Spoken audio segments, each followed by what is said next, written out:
modal 5 juta kita mau sewa baliho di pinggir jalan, ya modalnya siapa, ya kan? Ya akhirnya dari Benar, situ benar, kita benar. punya strategi yang berbeda bahwa ya karena kita dulunya itu bisa dibilang berangkat dari nol ya, berangkat dari modal yang sangat-sangat minim bisa dibilang seperti itu. Kita berpikir gimana produk ini bisa memarketingkan dirinya sendiri.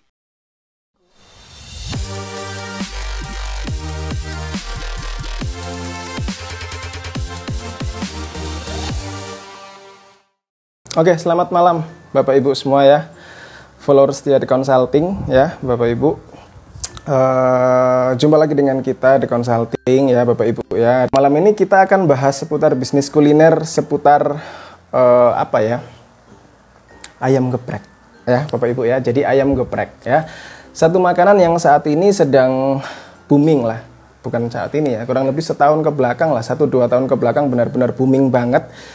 Dan kita malam ini akan undang salah satu brand yang terkenal, salah satu brand yang punya banyak cabang di Indonesia, Bapak Ibu ya. Jadi kita akan belajar banget malam ini ya. Gimana strategi-strategi beliau, gimana cara mereka bertahan di masa pandemi seperti ini gitu ya. Kita akan serap habis ilmunya ya. Tanpa lama-lama lagi, Bapak Ibu, saya akan coba undang narasumber kita malam ini ya. Nah, nih, selamat malam Pak Halo, Ferry. selamat malam. Ya, Suara saya selamat jelas malam ya? Pak. Jelas Pak, siap. Jelas ya, jelas sekali ya. Iya, iya, jelas Pak. Gimana kabar Pak Ferry? Ya, begini ya. Ya, begituan lah. All good. Semakin hari All semakin good ya Pak ya. semangat Ya, lah. semua sehat. Siap Pak. Oke Pak Ferry. Malam ini kita akan ngobrol seputar strategi, ya, seputar bisnis kuliner lah ya Pak lah ya. Salah satu brand yang Bapak punya gitu ya, Kak Ayam Geprek ya. Kita boleh sharing-sharing kurang lebih 1 jam ke depan gitu ya. Mungkin boleh perkenalan awal dulu Ya. Pak, silakan Pak Ferry. Ya, oke. Ini masih jam 7 ya, masih jam-jamnya Yes. orang-orang pulang kantor nih. Ya, Pulang kantor, benar. Jadi sambil mereka pulang, mereka sambil dengerin kita live tuh. siap, oke. Perkenalkan teman-teman ya. Nama saya Ferry Setiawan. Saya founder dari KAG, KAM Geprek, yang mana kurang lebihnya sudah 7 tahun saya bergerak di bidang F&B. Jadi awalnya itu tahun 2014, yang mana saya tuh lulusan manajemen perhotelan Petra. 2009 saya masuk kuliah, 2013 saya lulus.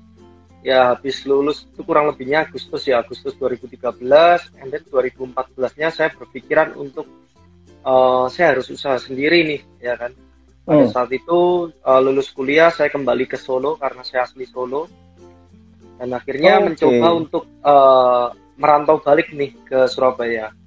Nah, salah satunya yang saya bawa adalah ini ayam geprek nih, yang mana ayam geprek sendiri kan makanan khasnya Yogyakarta ya. Dari tahun 2003, kalau nggak salah 2003 ada satu apa namanya brand di sana, bukan brand sih, kita ngomong warung ya, warung sederhana juga, karena saya juga berawal dari sebuah warung kecil nih. Nah dari situ saya makan, saya melihat ada ayam geprek namanya Bu Rum ini. Ini bisa dibilang pionernya di Indonesia ya. Pionernya di Indonesia ini ya berangkat dari Yogyakarta dulu 2003, Bu Rum ini buka dari 1 tenda ke 2 tenda dan sampai sekarang. Nah saya makan di situ 2013 sih. 2013 saya makan di situ, 2013 akhir.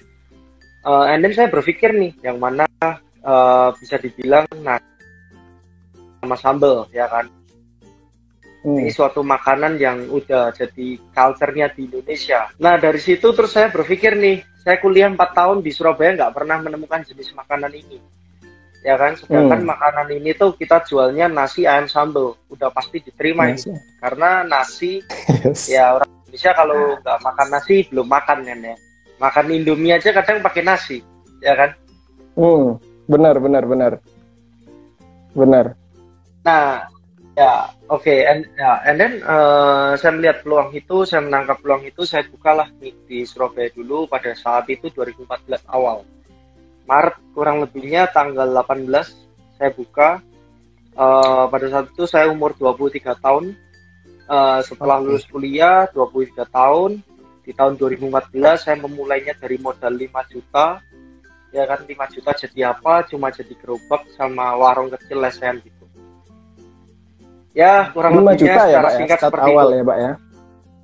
5 juta ya. Ya, 5 Oke. juta Jadi ini, Pak. pertama, outlet pertama di Surabaya malah ya Pak ya. Di Surabaya di Menur ya, kalau tahu ya. Menur, siap, siap, Di siap, siap, Menur ya. siap. Jadi, Di Jalan Raya Menur itu ada satu tempat kecil, ya kan, dia ada satu warkop. Warkopnya 24 jam sih. Nah, saya nyempil di oh, sebelahnya. Saya nyempil di sebelahnya itu ada tempat kecil, space kecil kayak gitu. Saya nyewa di sana, sharing sama angkringan nih. Jadi saya cuma buka, oke. ya, saya cuma buka jam 10 sampai jam 5 doang. Jam 5-nya sampai 10 jam, pagi sampai 5 sore. ya, jam 5 Malamnya sorenya dipakai angkringan. sampai subuh, betul. Oh, oke, oke, oke. Jadi startnya benar-benar from small gitu ya Pak ya, sampai bisa sekarang. Sekarang berapa cabang total Pak ke ayam geprek ini? Kita total ada 30 titik ya di 15 kota, 30 tapi titik COVID ya. ya, COVID kita tutup Hmm. kurang lebihnya 4 kayaknya, 4 ya. 4 kita tutup. Siap, Ini siap, on siap, the way siap, 5, siap. 5 kita tutup ya. Ya, apa Siap. yang Semoga sudah malah kita yang kelima itu enggak jadi, Pak. Ya, ya, semoga kita cepat rebound lah ya Indonesia ini ya. ya, Siap, siap, siap, mungkin. siap, siap, siap, siap. Siap. Oke, jadi buat teman-teman ya yang belum ngikuti dari awal ya. Jadi Pak Ferry ini mulai dari modal 5 juta ya. Dari 5 juta beliau buka dari tempat yang tidak terlalu besar, tapi benar-benar dikelola dengan baik sampai sekarang punya 30 cabang ya di Indonesia. Jadi buat teman-teman memulai sebuah bisnis yang akhirnya besar itu juga startnya from small gitu. Jadi buat teman-teman semua tetap semangat ya, terutama di era pandemi, semua bisa dilakukan dengan usaha yang keras tentunya ya. Siap. Pak Ferry, apa Pak spesialnya ayam geprek ini dari Kak Ayam Geprek ini Pak? Ya, ya. Oke, kalau kita ngomong brand value ya dari kita punya Yes. KM Geprek adalah sebenarnya sih kalau di awal ya kan, karena pada saat itu masih tahun 2014 ya. 2014 kita masuk ke Surabaya, bisa dibilang belum terlalu banyak nih pemainnya karena kita pioner kan ya. Yang banyak Yes, tuh yes, di yes, Yogyakarta. yes. Bisa dibilang di Jogja, Oke. di Jogja itu bisa dibilang hampir nih 1 kilometer tuh ada warung ayam geprek. Apalagi daerah perkampusan Oke, ya. oke. Kayak Bebek Purnama ini, ya kan? Bebek Purnama itu kan cabangnya Iya, banyak iya. kan ya. Bener, dan Kalau kita nggak ada- tahu loh itu ya, pusatnya kalau di ada mana. warung, ya, semuanya ngakunya sama, cabang Purnama ya kan. Nah itu ibarat kayak ayam geprek di Jogja, ya kan? Oke. Ibarat kayak ayam geprek di Jogja. Nah tapi satu hal yang saya bawa pada saat itu saya ke Surabaya adalah saya melihat jenis makanan ini yang pertama, ya kan, konsepnya dulu. Konsepnya ini nasi Hmm. ayam sambal, very Yes. simple, ya kan, sangat-sangat simple yang mana Yes. membuat barrier to entry-nya sangat mudah, ya kan. Jadi kita Yes, tuh siapa yes. sih yang nggak bisa bikin sambal, ya kan? Siapa sih yang nggak bisa bikin Yes. ayam crispy, ya kan?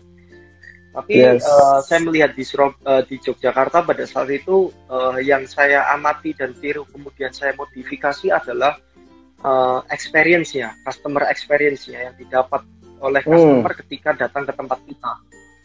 Ketika di Oke. Jogja bisa dibilang dia pakainya cobek, ya kan, jadi kayak penyataan gitu, ayam crispy Oke. setelah digoreng Oke. selesai, dia bikin sambal, diulek, ya kan, and then ayamnya Yes, ditaruh yes. dia dipenyet kayak ayam penyet gitu, Geprek. ya kan, Ya.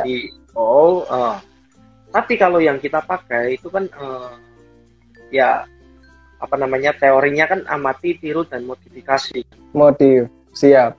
Bisa dibilang kita pakainya alu sama lumpang. Jadi kalau alu sama lumpang yang biasanya dipakai untuk bikin jamu, ya kan, kita pakai untuk bikin ayam geprek ini. Jadi ayamnya ditumbuk, Oke. bukan Yes. diulek lagi tapi ditumbuk. Nah ini yang Iya, bikin iya, orang iya, tuh iya, berpikir iya, bahwa "Oh, ini apa sih, ya kan? Ketika lewat outlet kita namanya KM Geprek, ya kan, orang juga bingung nih, ini apa sih ayam geprek itu apa, ya kan? Dan kedua, ini ngapain sih ayamnya kok ini apa sih yang ditumbuk-tumbuk kayak gitu. Nah itu yang membuat orang itu apa ya, penasaran nih, penasaran, and then mereka coba untuk masuk, dan dia akhirnya mencoba makanannya, ya kan. Nah itu yang kita angkat awalnya ini. Kalau ditanya apa sih yang membedakan kita dengan ayam geprek di Jogja pada saat itu. Nah kemudian seiring berjalannya waktu, bisa dibilang pasar kita masuk itu monopoli, ya kan. Pada saat itu kita nggak bisa dibilang monopoli nih, tidak ada pemain tunggal ya waktu itu ya. Nah akhirnya bermunculan nih, ya kan. Orang melihat, oh simple nih, simple produk, ya kan, cuma ayam crispy and then di geprek. Saya bisa bikin juga ini, ya kan. Mulailah menjamur nih di Surabaya. Ibaratnya kayak kalau tahu es kepal Milo yang awalnya pertama berdiri, ternyata produknya mudah ditiru, secara masif bisa cepat di copy, buka langsung, ya kan. Itu sama terjadi juga di ayam geprek dan sampai sekarang. Nah pertanyaannya simple nih, kalau saya jual ayam geprek yang sama dengan si B jual ayam geprek yang sama, ya ini poinnya di mana ini, ya kan? Kayak ibaratnya nasi, saya jual nasi goreng, si B juga jual nasi goreng yang sama. Tidak ada value yang berbeda, tidak ada sesuatu hal yang ditawarkan untuk customer itu bisa memutuskan nih saya harus membeli di nasi goreng yang A atau nasi goreng yang B atau ayam geprek yang ayam geprek atau ayam geprek yang lain. Nah dari situ kita mulai berpikir untuk menginovasikan produknya, ya kan? Kita menginovasikan produknya, pastinya berangkat dari sambal ya, paling basic nih. Sambal, siap. Mungkin kalau di Yogyakarta sambelnya itu basicnya emang sambal bawang, ya kan. Kita coba ini untuk main sambal-sambal lain kayak sambal terasi, sambal mata, sambal hijau, sambal dabu-dabu pada saat itu pernah juga, sambal embe, sambal banyak varian macam sambal yang kita keluarkan pada saat itu. Nah tapi balik lagi, ya semua orang bisa bikin sambal nih, ya kan. Selama selama ada resepnya, selama apalagi sekarang kita tinggal buka YouTube aja, ya kan, orang udah bisa bikin sambal nih. Bisa dibilang ditiru lagi nih, persaingannya sama lagi antara yang satu dengan yang lain, cuma bedanya sambal-sambelannya doang. Nah akhirnya kita berpikir lagi, kita harus berinovasi apa lagi selain sambal, ya kan. Selain sambal kita harus berinovasi. Ternyata kita mencoba untuk bikin yang namanya itu geprek mentai, ada sego gegok ayam geprek, yang mana sego gegok itu khasnya Trenggalek, ya kan. Kalau ada teman-teman dari Trenggalek di sini, saya coba ambil satu makanan khas di Trenggalek, itu dia ada nasi gegok namanya. Nah itu biasanya pakai proteinnya dia pakai apa namanya, rempelati, ya kan. Kadang juga pakai ada yang pakai ikan apa namanya, apa itu kalau kita ngomong yang kecil-kecil, teri ya? Bukan, ada teri juga, ada juga pindang, ikan pindang kalau tahu. Pindang, ya kan? Siap. Nah dari situ kita coba ganti pakai ayam geprek, ya kan. Oh ternyata masuk juga ini. Nah yang kemudian kita coba elevate lagi ayam geprek, nasi campur KAG, yaitu basicnya nasi campur Bali, yang mana biasa nasi campur Bali itu identik dengan ayam betutu, ya kan. Akhirnya kita coba pakai ayam geprek di situ. Yang terakhir kita coba nasi Padang yang kita ganti dengan ayam geprek. Jadi emang kita namanya ayam geprek itu ya mau nggak mau, kalau kita menginovasikan produk harus sesuai dengan core kita, dengan core value kita atau core produk kita, which is itu ayam geprek, ya kan. Nah kalau bisa dibilang apa yang membedakan kita dengan yang lain, kita satu-satunya ayam geprek yang bisa dibilang inovatif dari segi produk, dari segi produknya bisa dibilang inovatif dibanding yang lain, kayak gitu. Mantap. Satu hal yang saya ambil gitu ya. Jadi Kak Ayam Geprek ini terus melakukan inovasi gitu ya. Jadi ternyata sebagai market leader itu juga tidak bisa santai-santai gitu ya Pak ya, kurang lebih ya. Jadi ketika yang lain udah mulai ngikutin gitu ya, kita harus cari lagi gitu. Apa lagi diferensiasi yang kita bisa lakukan gitu, tanpa harus meninggalkan core kita yang tetap ayam geprek tentunya gitu ya, kurang lebih ya Pak ya. Ya, Mantap, betul. mantap. Dan sekarang juga saya nggak salah ingat ya, di ayam geprek itu kan juga kayak ada sup-supnya gitu ya. Itu juga Betul. asik sih rasanya gitu juga. Nah, Itu enak-enak. nah itu sopnya sendiri sebenarnya terinspirasi dari sup rumahan ya. Mungkin kalau kita waktu kecil ya kan suka dibikinin orang tua kita, terutama ibu kita ya kan. Biasanya kalau kita dibikinin sop ayam ada isinya wortel, kentang, ada makaroninya juga. Nah, kita pingin kayak memberikan kesan hangat ya kan, makanannya tuh makanan rumahan. Ya udah comfort food, ada kondimennya tuh, supnya tuh makanan rumahan. Jadi kayak orang-orang yang merantau tuh kayak, wah ini kayak di rumah kayak gitu. Nama Kak sendiri di sini kan sebenarnya di hangat, energik dan juga bersahabat. Jadi kakak di sini adalah panggilan secara universal. Kak ayamnya satu dong, Kak nambah nasi dong. Ya, Kak mau pesen apa? Ya itu filosofinya dari Kak ayam geprek sebenarnya. Sampai akhirnya seiring berjalannya waktu, orang itu paradigmanya ada yang lain nih. Ada yang bilang Kak itu ayam dipotong, jadi suaranya kayak kayak gitu. Itu interpretasi mereka sendiri itu berarti ya. Betul, iya. Jadi, aduh. Oke, selanjutnya yang juga bikin saya penasaran gitu ya. Gimana sih Pak caranya kita menduplikasi gitu ya? Dari salah satu tempat makan yang kecil gitu kalau tadi ceritakan di Menur situ ya. Kemudian sampai sekarang 30, dan tak rasa itu juga bukan satu hal yang mudah gitu untuk kita bisa kontrol semua bisnis kita di tempat-tempat lain gitu. Cara menduplikasinya seperti apa, Pak? Biar bisa cepat gitu ya. Oke.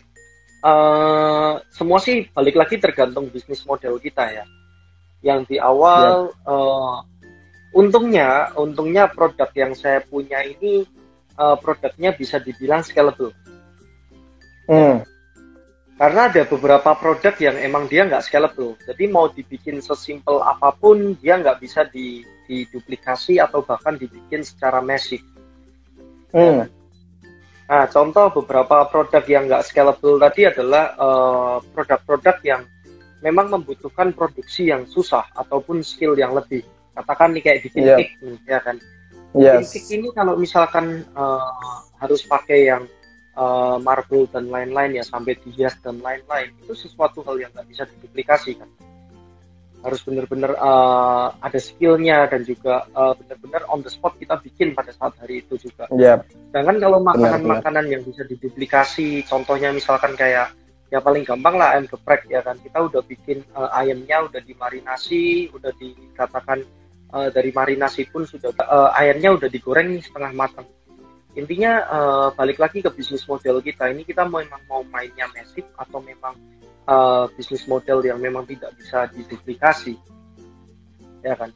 Paling gampang lagi contoh nih buah ya kan, kita bikin jus buah pun sekarang banyak ya artificial ya kan, tapi kalau misalkan kita benar-benar pingin fresh nih, zaman dulu kalau misalkan secara logistik kita ngomong tidak semudah sekarang ya kan, kita sekarang ada tol ya kan, Trans Jawa dan lain-lainnya, itu memudahkan kita untuk mendistribusikan barang secara logistiknya. Itu udah nggak ada masalah nih.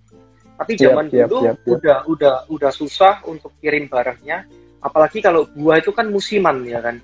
Kalau kita jual buah yang musiman, katakan kita jual buah kita ngomong ya hampir semua buah itu musiman. Ada yang buah musim setiap periode tertentu, ada yang buahnya ini emang sepanjang tahun ada. Tapi kalau yang periodically tadi dia tetap ada di bulan-bulan lain ataupun di periode lain, cuma pasti secara harga lebih mahal ya kan. Kita bisa bilang CUGS pasti naik. Nah, kebetulan balik lagi ke bisnis saya itu tadi, produknya ini mudah untuk diduplikasi, ya kan? Dan juga bisa disimplify, akhirnya secara operation dan juga production ini mudah, ya kan?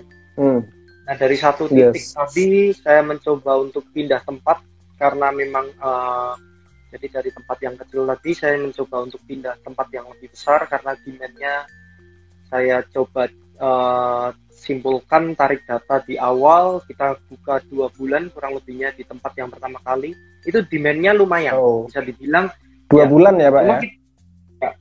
Tapi kita tidak bisa memberikan supply lebih, karena apa? Ya tadi keterbatasan ya, operation hour kita terbatas. Yang kedua juga tempatnya kecil memang, jadi cuma tempat sebidang kotak. Saya pernah share juga di Instagram saya ataupun di Instagram KM Geprek. Itu untuk kita produksi susah, ya kan?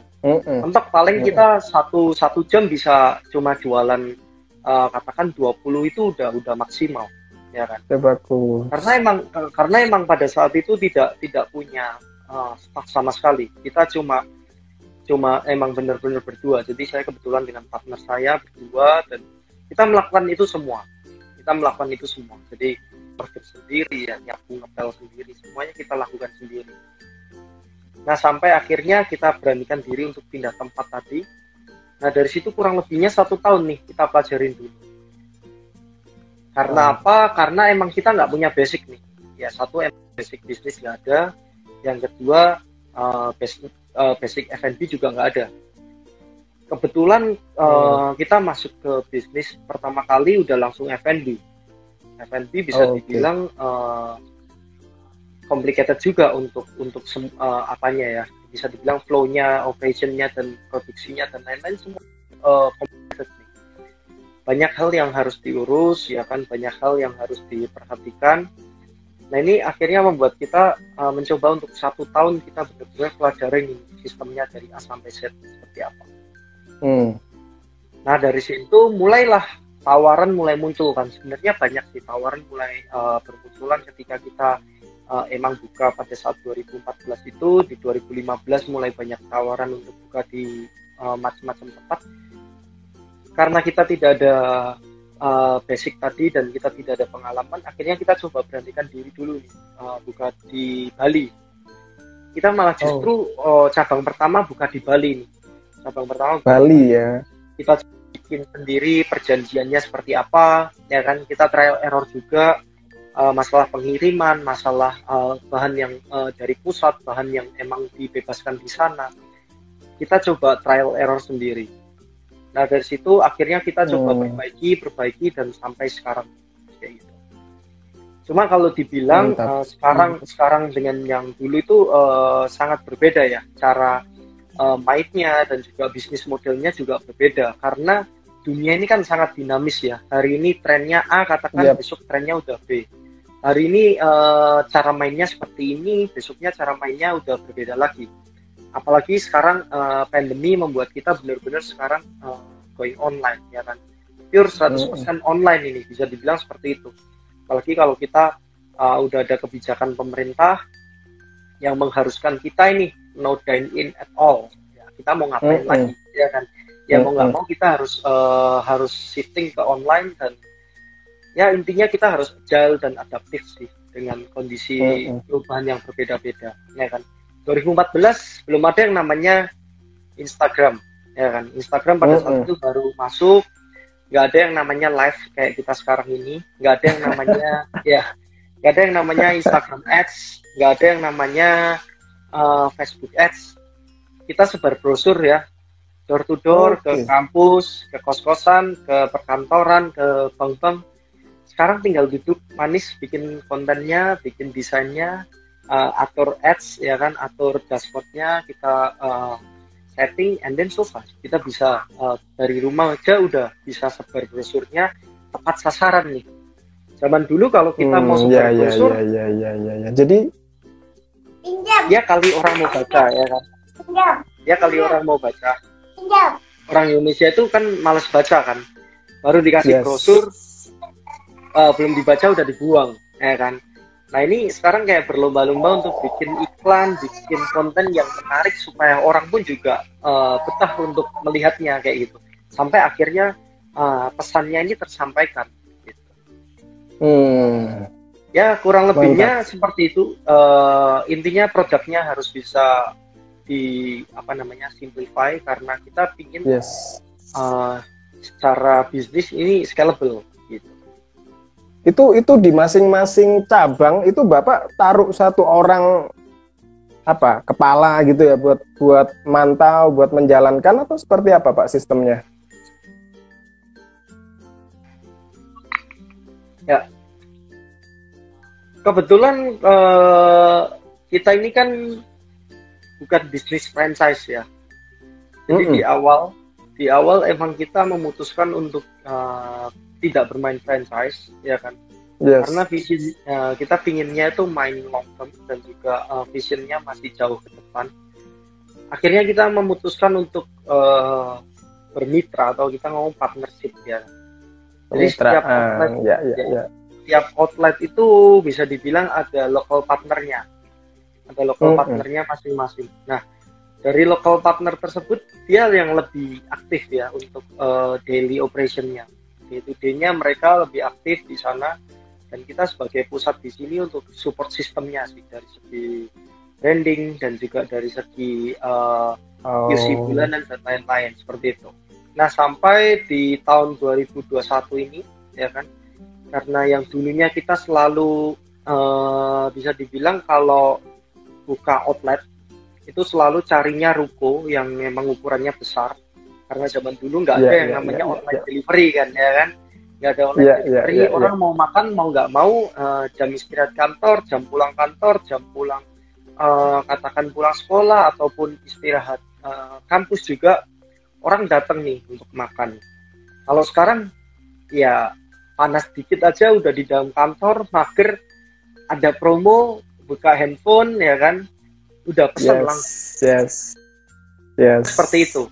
Nah, akhirnya kita berpikir bahwa yang dulunya kita harus standarnya ruko minimal 1 ruko atau kadang biasanya kita 2 ruko ya kan, ukuran 9 kali 13 kayak gitu.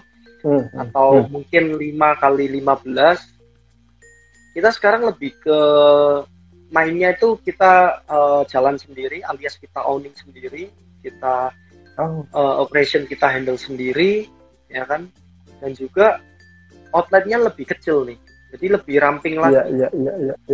Nah dari situ kita bikin satu central kitchen, yang mana produknya ketika keluar dari central kitchen tuh udah sekitar 70-80% proses produksi. Yang mana di setiap outlet tinggal sisa 30-20%. Ya ibaratnya tinggal kita cuma stepnya tinggal 1, 2, 3 and then packing selesai kayak gitu. Sedangkan zaman dulu bisa dibilang hampir di setiap outlet kita ada dapurnya nih, ada outletnya, ada kitchennya kayak gitu. Kitchennya, ya. Jadi secara capital expense-nya itu besar, ya kan, secara operation juga expense-nya besar. Nah sekarang nih kita persimpel nih, dikecilkan lagi, diefisienkan supaya ini marginnya tetap terjaga. Karena apa? Zaman sekarang COVID 2020 sales saya ini menunjukkan bahwa 90% berasal dari online, 10%-nya bisa dibilang take away and dine in ya kan? Pada saat itu PSBB atau PPKM nih nggak boleh ada dine in, jadi 100% online. Sedangkan online ini kita dikenain MDR sekitar 35% lah, kita ngomong tertingginya ya, net di 35. Ya kan. Kalau kita nggak mau ikut promo dan lain-lain ya basic di 20%. Tapi kalau kita tuker promo dan lain-lain ya anggap aja lah average di 35%. Nah kalau dari sales kita ngomong 100% nih dipotong 35 udah sisa 65. Ya 65 kalau misalkan OPEX-nya tinggi, kita mau untung berapa sih? Ya. Kalau terkait itu, Pak, terkait strategi awal dulu kan pakai brosur ya tadi ya. Kalau yang sekarang udah full digital atau seperti apa?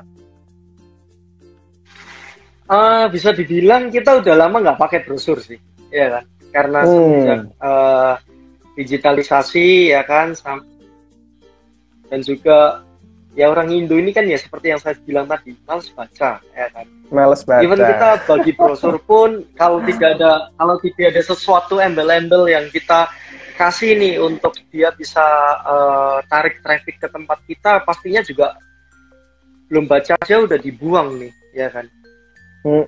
Nah, sedangkan saya dulu kalau kita mau ngomong modal 5 juta, kita mau sewa baliho di pinggir jalan, ya modalnya siapa, ya kan? Ya akhirnya dari situ kita punya strategi yang berbeda, bahwa ya karena kita dulunya itu bisa dibilang berangkat dari nol ya, berangkat dari modal yang sangat-sangat minim, bisa dibilang seperti itu. Kita berpikir gimana produk ini bisa memarketingkan dirinya sendiri. Akhirnya dari situ membuat saya pribadi pun juga berpikir, saya ini harus menginovasikan produk apa ya, yang mana nggak boleh lari dari identitas. Identitasnya adalah ayam geprek nih. Jadi saya tuh selalu berpikir, ayam geprek mau diapain lagi ya? Ayam geprek mau dibikin apa lagi ya? Saya harus bikin ayam geprek gimana lagi ya? Yang satu berbeda dengan yang lain, yang kedua bisa diterima, yang ketiga yang bisa berpotensi untuk viral nih, ya kan? Akhirnya muncullah beberapa produk yang saya tadi bilang itu, beberapa produk-produk yang bisa dibilang menyelamatkan nih di masa-masa COVID ini. Saya mulai benar-benar kayak bergerilya untuk inovasi produk yang sangat-sangat inovatif, bisa dibilang seperti itu, mulai Maret 2020. Ya kondisi ya kadang tuh awal-awal COVID itu, ya desakan itu kadang membuat kita itu mau nggak mau mencoba untuk bertahan hidup kan, ya kan? Bertahan hidup ya, akhirnya jadi kreatif gitu ya Pak. Betul. Ya dari situ saya berpikir bahwa itu trennya, katakan yang lagi tren kayak pada saat itu mentai ya, permentaian sedang tren. Saya berpikir bahwa orang di luar sana itu selalu bikin mentainya adalah kalau nggak salmon mentai, ya beef mentai, ya kan? Kalau nggak chicken mentai. Ini nggak ada yang pemain ayam geprek yang bikin geprek mentai, ya kan? Nah, akhirnya saya mencoba ini. Saya R&D-kan dulu, dan saya coba testing. Ternyata ngeblend juga ini ya. Sambal bawang dengan basic mentai, which is to spicy mayo, ya kan? Saya ini susah sekali di bisnis dengan produk ayam geprek, ya kan? Mengapa? Karena ini, yang pertama, produknya tadi saya bilang mudah untuk ditiru, ya kan? Jadi yang dulunya nggak jual ayam geprek, sekarang jual ayam geprek. Yang dulunya warung, katakan warung rawon, jualnya warung rawon atau soto, sekarang ada menu ayam geprek juga, ya kan? Yang dulunya ayam geprek katakan hanya di Jogja, sekarang di Jakarta aja banyaknya minta ampun, di Surabaya banyaknya minta ampun. Di kota-kota kecil juga banyak yang mau dari harga 5.000 sampai ke harga 30.000 ada, ya kan? Dari yang di pinggiran sampai yang model depot ataupun model cafe juga ada. Nah dari situ saya berpikir keras juga ini. Hampir setiap di Surabaya, hampir setiap 500 meter aja atau 1 kilo ini ada ayam geprek, ya kan? Nah kalau kita tidak memberikan sesuatu yang berbeda, ya orang nggak akan melirik ke kita, ya kan? Orang nggak akan melirik ke kita. Nah dari situ saya berpikir tadi itu. Dan juga ini yang paling penting nih, saya ini bisa dibilang punya direct kompetitor seorang artis, ya kan? Yang mana dia punya masa besar nih. Mereka punya masa, ya kan? Si artis bilang A, audiensnya ikut A semua ini, ya kan? Dia bilang B, audiensnya ikut B semua, ya. Namanya fans, ya kan? Namanya fans. Jadi kalau kita tidak benar-benar inovatif dan juga menjawab kebutuhan pasar nih, susah sekali untuk bisa memenangkan kompetisi ini kayak gitu.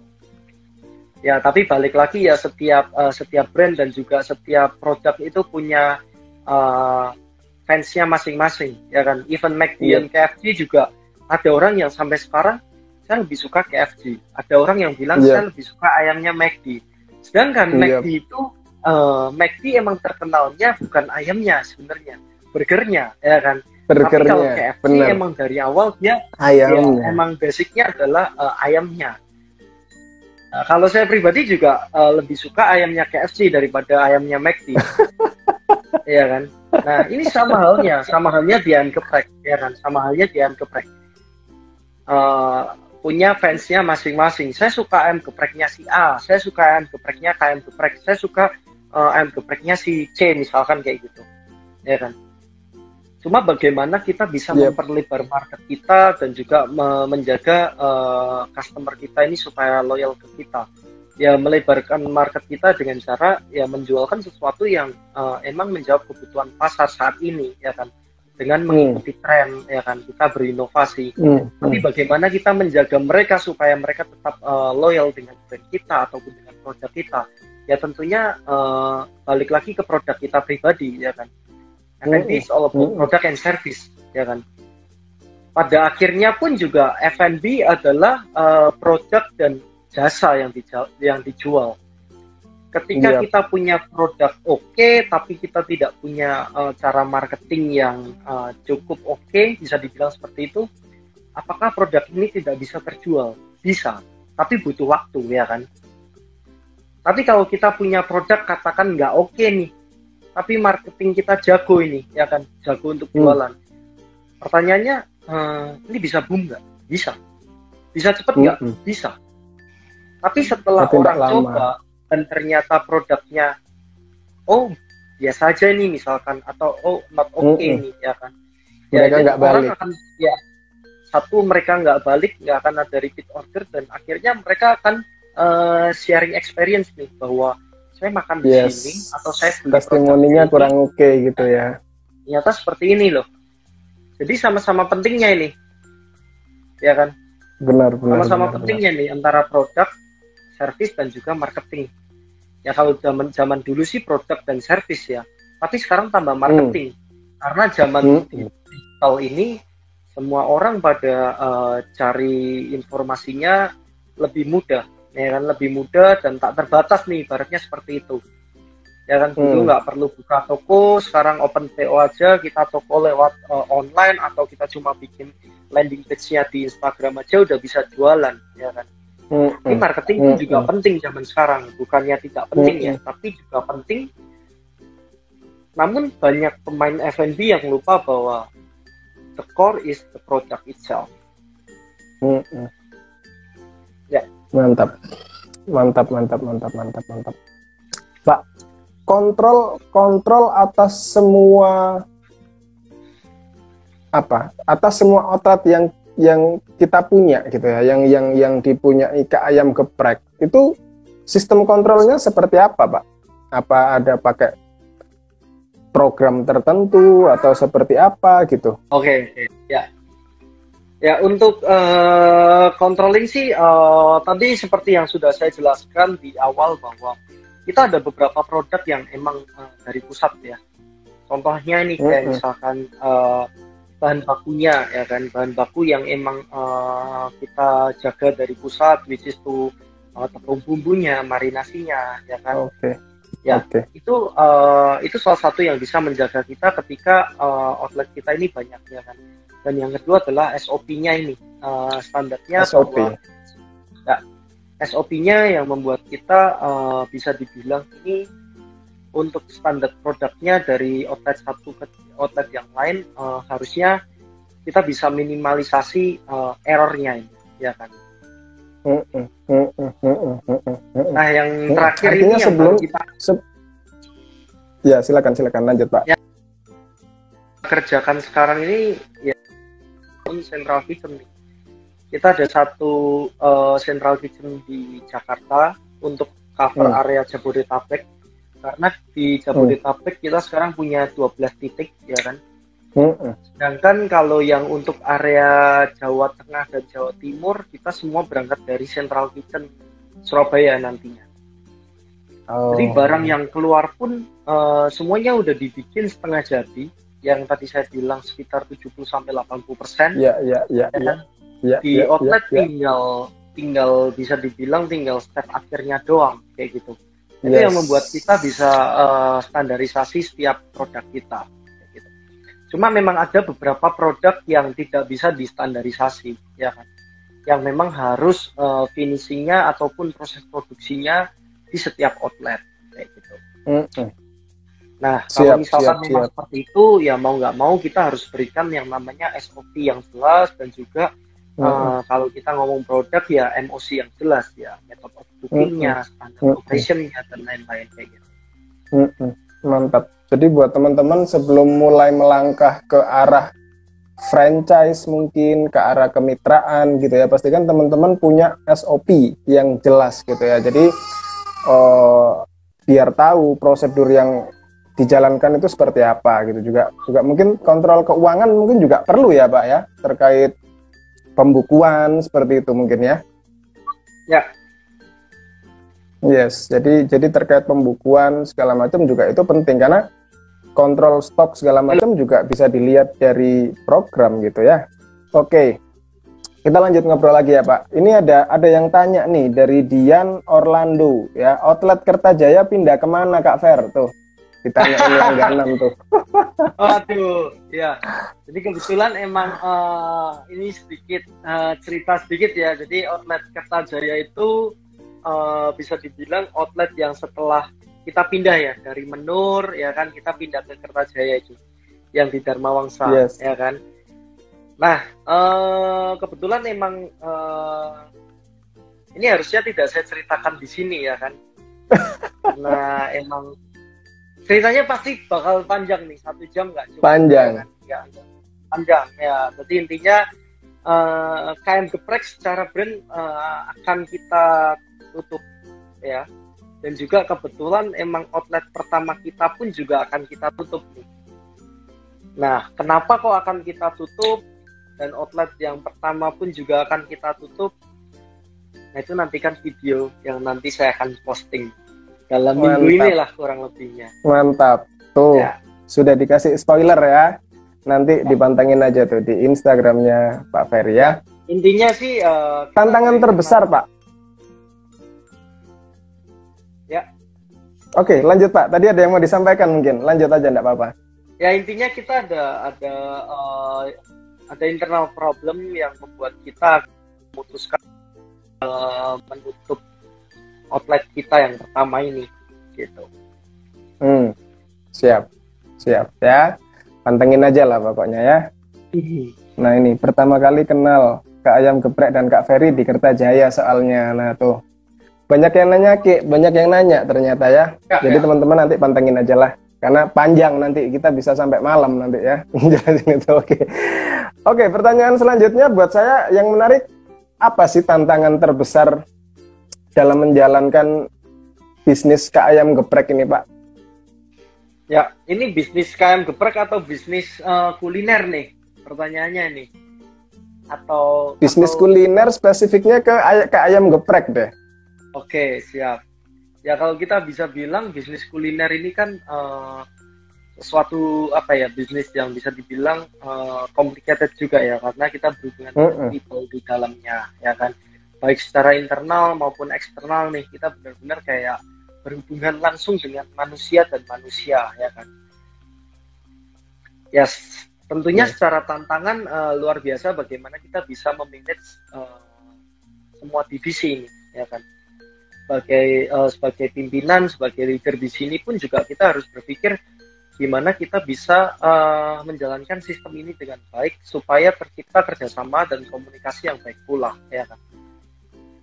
Nah, sedangkan kalau di KM Geprek sendiri yang sudah saya sharekan tadi, bahwa jenis makanan ini tuh banyak sekali di luar sana. Kompetitor. Ya, kompetitornya banyak sekali. Barrier to entry-nya sangat mudah. Ya kan? Sangat mudah. orang dengan gampang bisa ketik di YouTube how to make fried chicken, ya kan? Udah keluar tuh resepnya keluar, gimana cara bikinnya keluar, sampai ayamnya ini crispy-nya mau seperti apa, ya kan? Itu ada penjelasannya semua. Ya kan? Tinggal kita mau belajar atau enggak ini, ya kan? Iya. Berbahagialah kalian semua yang sekarang ini berada di dunia yang sekarang ini, yang mana serba digital ini, membuat informasi itu tak terbatas. Zaman kita dulu, waktu kita mau belajar, mau ikut seminar aja lah, ya kan, atau mau ikut workshop apalah, itu bayar dan mahal, ya kan. Mahal, benar. Kan sekarang ya ada yang namanya IG Live, kita bisa sekarang dari IG Live ini aja dapatnya banyak tuh teman-teman. Belum ada yang namanya webinar pakai Zoom atau pakai apapun itu. Praktisi sharing, ya kan. Secara challenge yang bisa dibilang challenge saya pribadi ataupun challenge UMKM zaman dulu itu ada 3 ini: knowledge, capital, dan juga network, ya kan. Kalau knowledge zaman sekarang kita tinggal ketik di YouTube how to apa, keluar semua, ya kan. Kita mau ikut seminar apa aja bisa dibilang sekarang banyak yang gratis, ya kan. Bahkan nggak usah ikut seminar aja, banyak orang sharing di YouTube-nya pribadi, di TikTok-nya, di Instagram-nya, ya kan, sharing knowledge, sharing experience dia. Ya, yang kedua juga kita ngomong capital nih. Ya, what do you expect anak umur 23 zaman dulu mau punya duit seberapa banyak sih, ya kan? Mau buka toko harus sewa pinggir jalan, katakan, kalau mau trafficnya kencang. Mau buka kita ngomong mau buka bisnis rumahan, jualannya cuma pakai BlackBerry doang, nggak ada yang namanya WhatsApp, nggak ada yang namanya ya kan, marketplace kayak sekarang. Benar. Jadi semuanya serba terbatas nih zaman dulu. Nah, sedangkan zaman sekarang ini karena kemudahan digital, semuanya serba tak terbatas ini tadi, menyebabkan kompetisi ini semakin naik, ya kan. Tapi karena naiknya kompetisi ini yang menyebabkan kita ini berpikir lebih keras lagi, gimana kita bisa lebih dari yang lainnya ini, bisa lebih outstanding lagi nih brand kita ini. Ya tentunya sekarang banyak berkolaborasi, ya kan. Kita nggak mungkin bisa sukses sendirian, tidak bisa memenangkan kompetisi ini. Yang ada kita berkolaborasi supaya kita saling tukar value nih. Kita punya value apa, ya kan? Di consulting punya value apa, nah kita akhirnya berkolaborasi, ya kan? Sampai kita tercapai nih tujuan kita apa.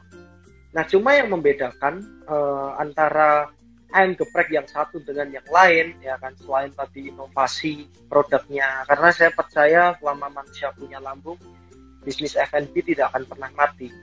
Bisnis ini akan mati ketika tidak ada inovasi di dalamnya, ya kan. Ya, inovasi nggak melulu dari produk aja, bisa dari produk, bisa dari servisnya, bisa dari experience-nya. Banyak hal nih yang bisa kita inovasikan. Tujuannya inovasi pun juga banyak, ya kan, selain untuk kita tadi menarik attention dari pelanggan, juga inovasi dilakukan di operation, katakan untuk menekan OPEX, ya kan. Inovasi dilakukan di segi produksi juga untuk membuat semakin efektif dan efisien. Banyak hal nih yang bisa kita lakukan. Namun yang sangat berbeda lagi, yang benar-benar menjadi core-nya ini adalah apa? Vision dari foundernya ini. Founder harus tahu betul nih brandnya mau kemana, brandnya mau dibawa kemana, ya kan. Tujuan saya bikin bisnis ini atau bikin brand ini tuh saya mau ngapain nih. Alias saya sebagai nahkoda dari kapal ini, saya harus tahu kapal ini mau saya bawa kemana, ya kan. Kapal ini punya kru banyak nih, ya kan. Yang mana kru pun juga ada yang sesuai visi kita sebagai nahkodanya, ada yang enggak. Ya katakan ketika dia tidak bisa membawa kapal ini membantu saya dan semua kru yang memang punya vision yang sama, ya kan. Ya better dia terjun aja nih di laut atau turun aja dari kapal, daripada ini kapal ini tenggelam semua kayak gitu. Yes.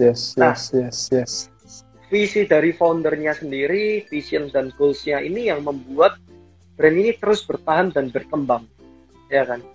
Membuat bisnis ini pun semakin naik, even di kondisi pandemi ini, ya kan? Memang sih kita tidak bisa luput ya kan dari kondisi COVID ini.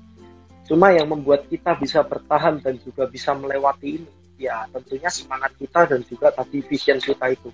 Ketika kita punya vision yang jelas dan semua orang sepakat untuk mau ke sana, pastinya kita bisa melewati ini. Mantap. Luar biasa. Jadi visi bagi sebuah bisnis itu juga sangat penting ya, teman-temannya. Jadi karena itu yang akan menentukan kemana kapal bisnis Anda ke depannya gitu ya. Oke, Pak Ferry, enggak terasa udah 55 menit. Last question deh ya. Ini juga mungkin dibutuhkan teman-teman di luar sana ya yang lagi berjuang juga, sama-sama berjuang di masa pandemi. Bagaimana kiat dari Kak Ayam Geprek bisa terus survive di masa pandemi seperti sekarang, Pak? Ya jujur sih apa yang sudah kita lakukan saat ini sampai di bulan apa ini ya, Agustus ya, 2021. Agustus, Pak. Mau September. Ya. Ya. Ya, mau September ya. Kurang lebihnya kita hampir 2 tahun nih. Hampir 2 tahun. Benar. Saya yakin dan saya berani bertaruh nggak ada orang di saat ini yang pernah mengalami situasi seperti ini. Karena kalau menurut riset ya, pandemi itu terjadi 100 tahun sekali, ya kan? Ya berbahagialah kalian yang hidupnya lebih dari 100 tahun yang bisa merasakan pandemi 2 kali, ya kan? Nah, tapi saya yakin generasi kita ini semuanya shock, ya kan? Semuanya shock dan semuanya tidak menyadari hal ini akan terjadi, ya kan? Kalau kita menyadari dan bisa memprediksi, mungkin Januari saya sudah mulai stok masker banyak, ya kan? Saya sudah mulai stok obat-obatan banyak, hand sanitizer gitu ya. Akhirnya saya juga jualan nih, ya kan? Mungkin bisnis utama saya turun, tapi bisnis sampingan yang sudah saya prediksi ini naik, ya kan? Sayangnya kita bukan cenayang nih, ya kan? Sayangnya kita bukan cenayang dan kita bukan yang bisa memprediksi. Yang bisa kita lakukan adalah apa? Ya beradaptasi, ya kan? Nah ini peranan penting dari seorang entrepreneur ini adalah kita ini harus solutif. Kita harus benar-benar solutif dan adaptif. Adaptif dari pergantian nih, ya kan? Shifting dari apapun yang terjadi di luar sana. Karena hari ini mungkin trennya A, besok trennya udah B. Yang dulu cara kerjanya A, sekarang cara kerjanya udah B. Yang dulu konvensional, sekarang digitalisasi. Nah, kalau kita tidak adaptif tadi dan tidak benar-benar bisa menyesuaikan dengan keadaan, ya kita akan tertinggal nih dengan yang anak-anak yang lebih cepat, ya kan? Lebih adaptif dan lebih bisa mengikuti perkembangan zaman. Yang kedua juga kita harus bisa mengkontrol apa yang bisa kita kontrol, ya kan? Kontrol. Dan kita kita mau gimana lagi kalau untuk sesuatu yang sudah tidak bisa kita kontrol alias uncontrollable lah. Sesuatu yang force major misalkan itu sesuatu yang nggak bisa kita kontrol, tapi sesuatu yang bisa kita kontrol, which is to internal kita, operation kita, cost yang bisa kita tekan, ya kan? Apapun itu yang bisa kita kontrol, itu harus kita kontrol. Nah itu yang kita lakukan ketika kita pandemi awal. Kita coba lihat dulu cash flow kita ini bisa bertahan sampai kapan, ya kan? Dan kita harus bagaimana untuk menyikapinya. Antara ini misalkan untuk shift karyawan, ya kan, untuk katakan dari segi menu nih. Kalau kita lihat selama 1 minggu setelah pandemi, 1 bulan setelah pandemi, 2 bulan setelah pandemi, katakan nih ternyata cuma, ya kan, dari top 10 item menu yang bisa yang laku cuma top 3 doang. Yang ngapain ini urutan ke-4 sampai ke-10 ini kita adain terus nih. Kita fokus aja ketiga itu tadi, ya kan. Tadi yang mana itu menjadi traffic generator kita, ya kan, yang mana itu menjadi sales generator kita, daripada kita katakan nih saya nggak mau, saya tetap harus ada komplit nih menunya, karena yang urutan katakan top 3 sampai top 10 ini tetap keluar nih, tapi sebulannya cuma katakan bisa dihitung jari 5 lah, cuma 3, cuma 4. And then ternyata bleset nih ya kan prediksinya sampai akhirnya itu jadi barang waste ya kan. Waste pun juga semakin tinggi waste-nya, semakin tinggi cost-nya juga ya kan. Nah itu tadi balik lagi apa yang bisa kita kontrol ya kan. Kita pasti kontrol, tapi yang nggak bisa kita kontrol ya kembalikan yang mengontrol alam semesta ini. Kayak gitu. Nah, terus yang terakhir yang saya lakukan juga ibarat kompor, ini jangan matikan apinya 100% nih, ya kan? Karena kita tidak tahu kondisi kapan akan kembali normal. Yang bisa kita lakukan hanyalah berjaga-jaga dan bersiap, ya kan? Ketika kita matikan kompor 100%, katakan kita matikan apinya, air ini kan akan lama-lama menjadi dingin nih, ya kan? Dan ketika kondisi kita butuh air panas, kita butuh titik didih ke 100 derajat itu butuh waktu lagi, takes time lagi, ya kan? Alias seperti bisnis. Ketika kita tadi sudah bisa kontrol tadi, ya kan? Apa yang bisa kita kontrol, ya kan? Jangan matikan apinya. Kalau cash flow bisa berputar, ya sudah, kita bertahan dulu, ya kan? Kita bertahan dan kita tahu harus kapan bertahan dan kapan harus menyerang. Dan ketika kita harus bertahan lagi, ya kita harus bertahan lagi, ya kan? Contohnya seperti kemarin tiba-tiba COVID pun meledak lagi dan akhirnya kita harus bertahan. Yang mana kita sudah siapkan ada isu bahwa kampus akan mulai dibuka, pendidikan akan mulai tatap muka lagi, ya kan? Nah, ketika kita posisikan apinya itu dikatakan di posisi idle nih, setengah ataupun katakan nggak mati 100%. Airnya pun akan terjaga ini, ya kan? Tetap hangat. Jadi ketika kita mau besarkan apinya untuk ke titik didih itu nggak butuh waktu lama. Kita udah siap tancap gas lagi. Mantap. Begitu pula di bisnis kita. Ketika kita banyak katakan oke lah kita tutup dulu. Padahal sebenarnya kita bisa kontrol dan cash flow-nya bisa jalan, kita bisa bertahan dulu, ya kan? Akhirnya memilih tutup dan juga setelah kondisi normal kita harus hiring lagi. Kita harus training ulang, kita harus mismatch lagi antara tim dan juga staff dan lain-lainnya. Akhirnya kita tertinggal dengan orang-orang yang sudah siap dulu, ya kan? Yes.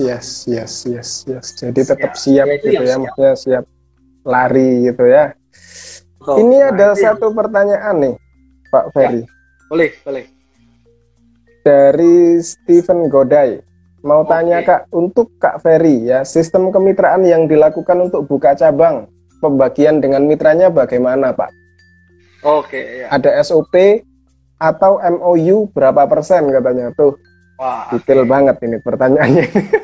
Ini pertanyaan tricky nih ya. Ya, pertanyaannya tricky nih. Ya. Karena saya nggak tahu. Katakan pemain ayam geprek yang lain ya kan, atau ada mungkin ada si artis mungkin ya kan, ya balik lagi kalau kita ngomong sih ya partnership yang kita lakukan emang profit share ya kan, dan juga itu confidential ya kan, siap confidential karena saya takut salah ngomong di sini ya kan. Iya. Kalau misalkan Pak Steven Godai tadi mau bertanya bisa DM saya, nanti saya akan lebih terbuka di DM karena lebih private ya kan. Mantap. Siap. Siapa tahu Pak Steven Godai ini mau buka kemitraan. Memang kita sistemnya partnership dan juga profit share ya kan. Berapa-berapanya itu confidential. Dan yang kedua kalau di Jakarta kita bikin satu grup baru namanya Rantau Group, yang mana grup ini sebagai F&B company yang memanage multi-brand F&B nantinya. Nah ya salah satunya yang saya kembangkan dulu di Jakarta untuk sebagai brand awal yaitu KAG tadi. Ya. Siap. Untuk di Jakarta kita belum terima untuk Jabodetabek kita belum terima untuk kemitraan, tapi kita owning sendiri, jadi kita buka sendiri, ya kan. Dan juga ke depan pun mungkin karena bisnis modelnya seperti ini ya, lebih ke lower capex ya kan, lower opex, same sales atau higher sales ya kan, yang dulunya mungkin harus ruko capex-nya 300 juta karena pinggir jalan, rent cost-nya tinggi, renovasinya tinggi, dan juga untuk pengisian bahan dan barang-barangnya juga tinggi juga. Nah, itu mungkin kita kalau misalkan tidak punya cukup modal, ya salah satunya adalah partnership ataupun juga kita bisa jual kemitraan franchise, ya kan. Selama kalau misalkan kita jual franchise, kita harus tahu produk kita oke, bisa diterima dan bisa untung, ya kan. Dan yang kedua juga dalam artian kalau misalkan franchise pun kita secara manajemen harus kuat dulu, ya kan. Karena sekarang banyak juga franchise yang hanya fokusnya menjual franchise. Gitu. Siap. Thank you Pak Ferry. Sharingnya malam ini luar biasa ya. Jadi ilmunya ilmu praktis semua nih buat teman-teman ya. Pak Ferry, thank you.